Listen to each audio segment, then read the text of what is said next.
She had always been the center of my world. We had built a life together, and everything seemed perfect from the outside. But that morning, when I hugged her goodbye before her so-called business trip, I couldn't shake a strange feeling that had settled deep in my chest. Maybe it was nothing, just the usual doubts that come with being in a long-term relationship. But I couldn't ignore the nagging voice in the back of my mind. For the first day or two, everything seemed fine. I kept myself occupied, worked, spent time with friends, and tried to keep my thoughts from wandering. But it was the silence that began to gnaw at me. She hadn't texted much, barely checked in. The few messages I received were short, distant. I told myself that she was busy, maybe even caught up in meetings, but still, it didn't sit right with me. By the time the third day came around, I had reached a breaking point. I texted her again, asking how things were going, if she needed anything, but the reply didn't come immediately.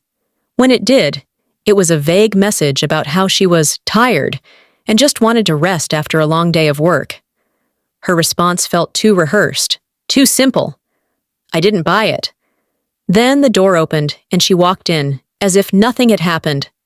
She was laughing, genuinely, from the belly, a laughter I hadn't heard in days, a kind of carefree joy that seemed too out of place.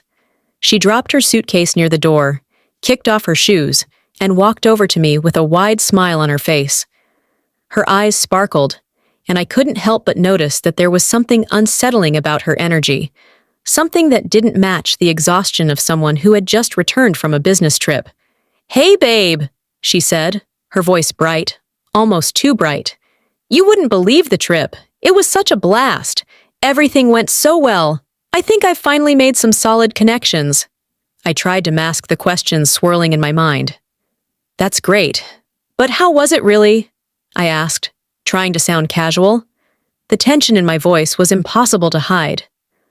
"Oh, it was amazing," she responded with another laugh, sitting down beside me. "There was a dinner with the team, and we stayed out late talking about everything from work to life. It was just so much fun."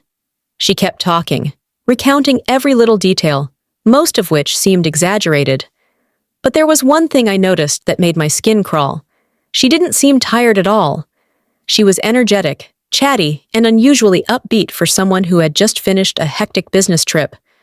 Most people would be exhausted, but she was acting like she'd been on vacation. I asked her again about the lack of texts. She waved it off. "Oh, I didn't check my phone much. You know how it is. So many things to do, and honestly, I didn't even think about it." There was a slight hesitation in her voice, but it was gone before I could read too much into it. She excused herself to go upstairs and change, and I was left sitting on the couch, feeling more uneasy with each passing second.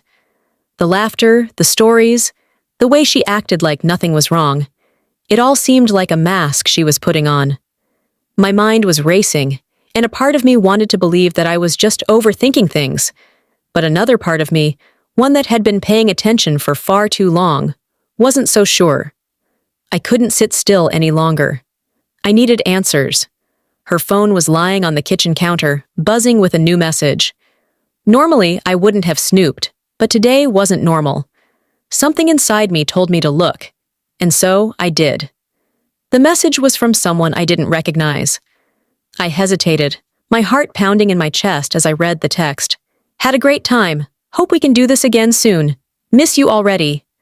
I froze. Time seemed to stop.